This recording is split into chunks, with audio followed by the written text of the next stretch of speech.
Hello, and thank you for tuning into Westferry Times. Oh, Today we're diving deep into Bradford, a city that's really undergoing a profound shift. absolutely. Stepping into its role as UK City of Culture 2025.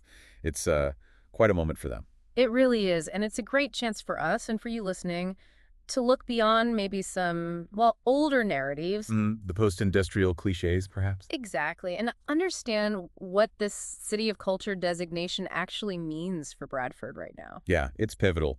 Bradford's history is so complex, so deep, and this title, it gives them a platform, a chance to shape their own story nationally. Some people might still think of, the mills and the industrial past when they hear Bradford. Sure, that history is there. But this award, it really throws a spotlight on a very different picture, doesn't it? A vibrant, evolving cultural scene. It absolutely does. And our mission today, as you said, is to kind of unpack that shift for you. Give you a shortcut, really, to understanding what's driving this and what's coming next. Because it's not just symbolic, is it? It's meant to be a catalyst, a real recognition of cultural wealth that maybe hasn't always been seen. Couldn't agree more. And to guide us through this, fascinating deep dive, we're absolutely delighted to have Dr. Adil Hussain with us. Thank you for having me. Dr. Hussain is a distinguished cultural historian from the University of Leeds and, importantly, has deep connections to Bradford's story. It's a city I know and care about, so it's a pleasure to talk about this journey. Welcome to Westferry Times. Thank you. So, Dr. Hussain, let's start right at the beginning. What were the key things, the core elements that really propelled Bradford to win this City of Culture 2025 title? Well, I think the bid itself was just exceptionally compelling. It was bold, for one. Bold in what way? Bold in its ambition, but also genuinely inclusive and very much looking forward. A key insight, I think, lies in how they leveraged their population. You mean the young population? Exactly. Exceptionally young, incredibly diverse. And they didn't just present that as data, as demographics. Yeah, right. They framed it as the engine for their future culture, sort of positioning Bradford as, a microcosm of modern Britain. The bid was about telling a new story, a multifaceted one. So actively reframing that older narrative we mentioned. Precisely. The diversity, the youth, these weren't just bullet points. They were positioned as the foundation, the very bedrock of their cultural vibrancy, and crucially, their potential. It sounds like the award is a powerful validation, then, of a cultural richness that maybe hasn't always had that national spotlight. Absolutely. I think for too long, certain, sometimes negative narratives have dominated how Bradford is seen from the outside. This award, it directly acknowledges the vital work being done. The filmmakers, the poets, the musicians, the activists on the ground. People representing Britain now. Exactly. Individuals who authentically represent a contemporary, evolving Britain. Were there any specific things about the bid or about the city itself that you felt really struck a chord with the judges? What tipped the scales? I think several factors were probably key. The judges, from what I understand, were really impressed by the level of grassroots community engagement. How is that shown? Well, through this extensive network of neighborhood arts councils, participatory workshops that actually fed directly into the cultural program design. That was quite powerful. So real buy-in from the community. Definitely. And there was a very clear, compelling vision for the 2025 events themselves. And importantly, I think Bradford was refreshingly honest. Honest about challenges. Yes. They acknowledged their achievements, of course, but also the real struggles the city faces. That authenticity, that openness, I believe that was very powerful. It set them apart. Okay, so that explains why Bradford. Now let's get into the what. What makes the cultural scene there so vibrant right now? Can you sort of paint a picture for us? What kinds of projects, what artists are really active? Oh, it's a really dynamic mix. You've got established organizations doing fantastic work, like Kalasangam. Ah, yes, I know them. They do this beautiful blending of South Asian and British performance traditions. Creates something really unique. Then there's Freedom Studios, producing incredibly powerful theater, really rooted in local stories, local experiences. Very place-based. Very much so. Yeah. And of course, you can't forget the National Science and Media Museum. That's a major national institution based right there. Those are some significant players. But what about maybe the less formal stuff, the everyday creativity? That's where so much of the energy is, I think. Bradford has this truly vibrant ecosystem of smaller, sometimes less visible creative groups. Like what? Grassroots collectives working across music, visual arts, independent film. It's where a lot of the raw, innovative spirit really sort of bubbles up. Can you give an example? Yeah, sure. There's a collective in the Little Germany district. They take over empty industrial spaces temporarily, Right. Yeah. and turn them into pop-up galleries for emerging local artists. It's brilliant. A perfect example of that hyper-local energy. That really does bring it to life. It sounds incredibly diverse and like it's properly embedded in the community fabric. Exactly. There's a real hyper-local feel, as you say. It goes way beyond just traditional high culture. So not just galleries and theaters. No, think about the community murals you see transforming public spaces, the spoken word nights that thrive in youth clubs, pop-up cinemas in old mills. That's the kind of activity that shows you Bradford's cultural pulse, day in, day out. And the younger generation, we talked about the young population. How are they engaging with this? Are they shaping it? Oh, absolutely. Generation Z is a massive driving force. They're not necessarily waiting for permission from established institutions. They're just doing it themselves. Pretty much. Independently curating exhibitions, putting on events, focusing on themes that really matter to them. Identity, mental health, climate change is a big one. Using different ways to get their message out? Yeah, all sorts of mediums. Music, making their own zines, using online platforms, social media, obviously.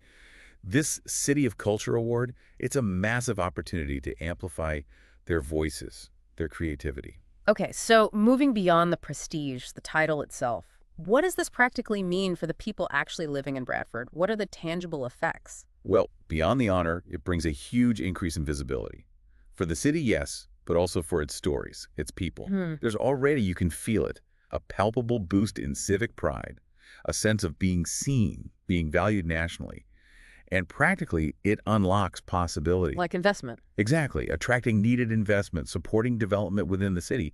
That's a very real potential benefit. We've seen some big numbers mentioned. What's the sort of anticipated economic impact? The potential uplift is pretty substantial, yeah. Yeah. Current estimates are talking about around $275 million in overall economic benefits. Wow. And significant investments specifically aimed at cultural infrastructure. That can mean real improvements, jobs, new venues, more opportunities for residents. Now, with something this big, are there any worries?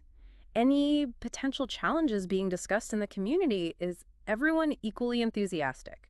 Well, look, there's definitely huge excitement, genuine optimism, but it's completely natural for concerns to surface too. Like what sort of concerns? Issues around potential gentrification are definitely being talked about.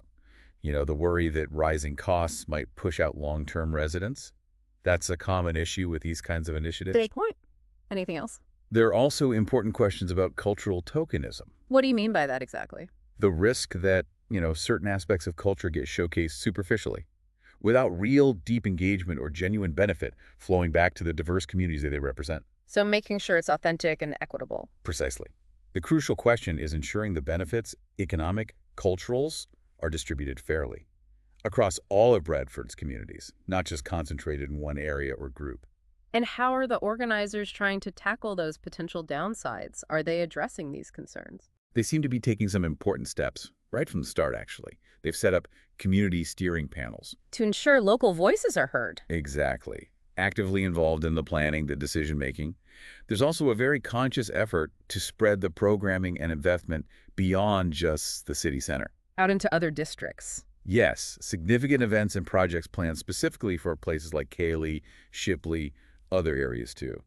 And a strong commitment to using multiple languages, different formats for events, to make sure it's genuinely accessible and inclusive.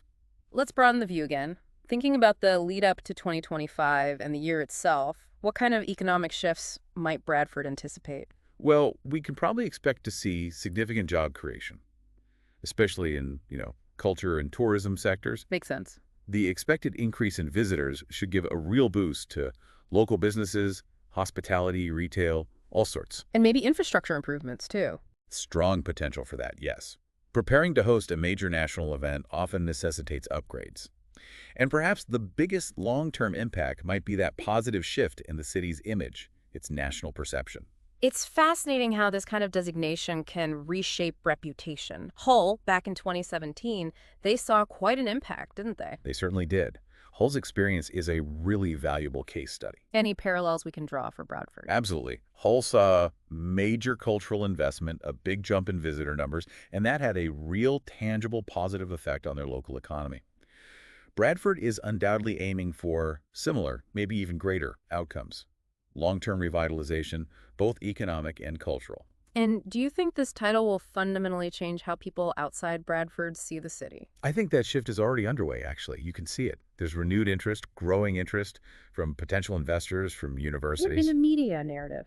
Even that, as we touched on, seems to be evolving, moving away slowly from those tired stereotypes towards recognizing Bradford as this dynamic, vibrant, creative powerhouse.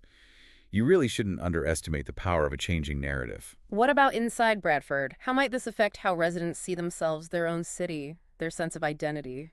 Now this, I believe, is where the deepest impact might be felt, the most lasting, perhaps. How so? When your city gets celebrated nationally for its unique culture, it just naturally builds confidence, builds pride among residents, Especially for younger people. particularly for younger generations, yeah. Seeing their hometown in this new, positive, exciting light, and for all the artists and creatives in Bradford, it's a huge validation. It can make them feel truly valued, supported in their own community. So, looking ahead then to 2025 itself, what can people actually expect to see and do? Give us a little sneak peek of Bradford's City of Culture year. Well, the program they're putting together is incredibly ambitious and diverse. We're talking over 1,000 planned events across the whole year. 1,000, wow. Yeah, it's massive. Well, And it covers a huge range. International film festivals, bringing in global talent, Yeah. right alongside local food fairs, celebrating Bradford's, amazing culinary scenes. Sounds great. What else? There's a major public art trail in the works, lots of innovative nighttime cultural programming aiming to really animate the city after dark, Hmm. and some really exciting collaborations planned with UK diasporic communities. It sounds incredibly comprehensive and ambitious, as you say. It really is. Yeah. The goal seems to be about being bold, being unexpected, creating something genuinely memorable. Can you give any specific examples of that unexpected element? Sure. Think about maybe immersive theater experiences staged inside some of Bradford's amazing, currently empty old factory spaces, Oh, cool. or large-scale digital art projections transforming familiar city buildings. And the closing ceremony for the year, the plan is for that to be entirely created and led by the city's young people. That's fantastic. Yeah. The fundamental idea isn't just to showcase existing culture, but to actually try and invent something new, to leave a real lasting legacy. Dr. Hussein, as we start to wrap up our deep dive here, what final message would you give to someone who maybe hasn't visited Bradford, maybe still holds on to some of those older, outdated ideas about the city? Oh, I would just wholeheartedly encourage them to visit. Yeah. Really, go and experience it for yourself. What should they look for? Experience its boldness, its incredible layers of history, of culture, even its contradictions. They're part of the story, too. Discover the poetry that's just there in everyday life, feel the rhythm of its different communities, and, most importantly, just encounter the readiness of people there to share their story. They're ready. That's a really compelling invitation. It definitely feels like Bradford isn't just, receiving an award. It's actively changing, becoming something new, a story definitely worth following. I think so. Dr. Adil Hussein, thank you so much for sharing all your expertise and insights with us today in Westferry Times. It was my sincere pleasure. Thanks again for having me. And thank you for joining us for this deep dive into Bradford's really exciting future. We hope you found it as interesting as we did. Goodbye. Do subscribe to Westferry Times if you want to stay informed about the cultural landscape here in the UK. From all of us here, thank you for watching Westferry Times.